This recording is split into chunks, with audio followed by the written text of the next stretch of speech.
joli, si on peut dire. Donc ici, c'est pas vraiment une étape, hein, mais j'aime bien m'arrêter là, justement pour parler de poésie, parce que c'est lié aussi à l'histoire. Les premières formes de résistance, et celles qui ont été les plus importantes d'ailleurs, ont été des résistances par la poésie.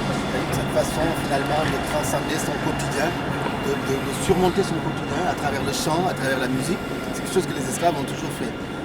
Et le Bordeaux nègre, c'est aussi un peu ça. Hein. Le Bordeaux, nous connaissons le Bordeaux, on aime bien, on apprécie. Et c'est d'ailleurs l'une des raisons pour lesquelles la ville est allée aussi loin. C'est parce qu'elle a un produit important, de l'amour, que tout le monde apprécie, pour le meilleur et pour le pire du reste.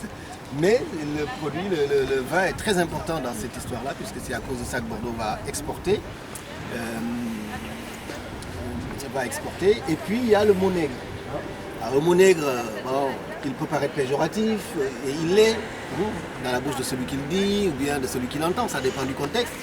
Toujours est-il qu'il y a aussi autour de ce mot toute une aventure intellectuelle, poétique et politique aussi.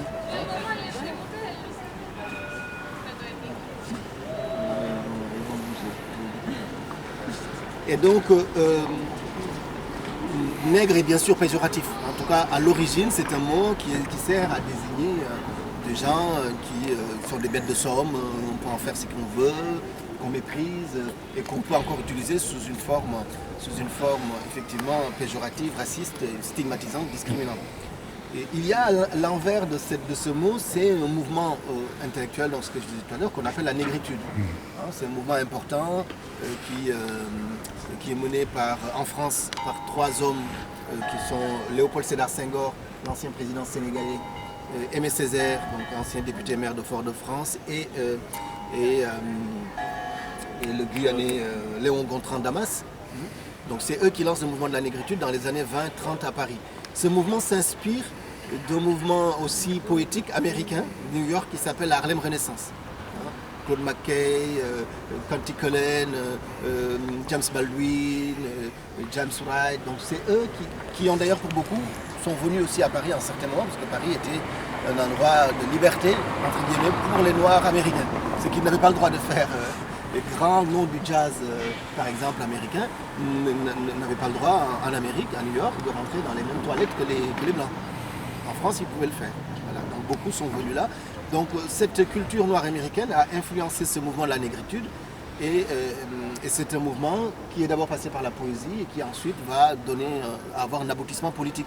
Et c'est à partir de là qu'on commence ce qu'on appelle les indépendances africaines, puisque c'est les Senghor, les autres, qui vont commencer à libérer ces peuples-là. Alors, Aimé Césaire est un homme très important dans cette histoire, puisque c'est un très grand poète, et il a publié un livre, un recueil de poésie, qui s'appelle Cahier d'un retour au pays natal. C'est un seul et unique poème, très important, une sorte d'ode de la liberté. Et pendant des décennies et encore aujourd'hui, ce texte Cahier d'un retour au pays natal va inspirer des générations et des générations d'hommes, de femmes, noirs ou blancs, soumis à une dictature, soumis à une oppression, vont s'inspirer de ce texte. Et dans ce texte, je cite un peu de mémoire comme ça, un petit court extrait, Aimé Césaire disait « Et je me dis Bordeaux, et Nantes, et Liverpool. Pas un bout de ce monde qui ne porte mon empreinte digitale. Et mon calcanéum sur le dos des gratte-ciel et ma crasse dans le sentiment des javes. Qui peut se vanter? Oui, qui peut se vanter d'avoir mieux que moi Virginie, Tennessee, Alabama, San Francisco. Putréfaction monstrueuse de révoltes inopérantes, marée de sang putride. Terre rouge, terre sanguine, terre consanguine. Ce qui est à moi aussi, c'est une petite cellule dans le Jura. Une petite cellule, la neige, la double de barreaux blancs. La neige est un geôlier blanc qui monte la garde devant une prison. Ce qui est à moi, c'est un homme seul qui défie les cris blancs de la mort blanche, Toussaint Louverture. Je crois que Toussaint Louverture et Aimé Césaire auraient mérité un hommage aussi important. Cette sculpture a coûté quand même 500 000 € au Bordelais. Je dirais rien de plus. Je ne vais pas me fâcher avec les gens en face. Voilà, on y va.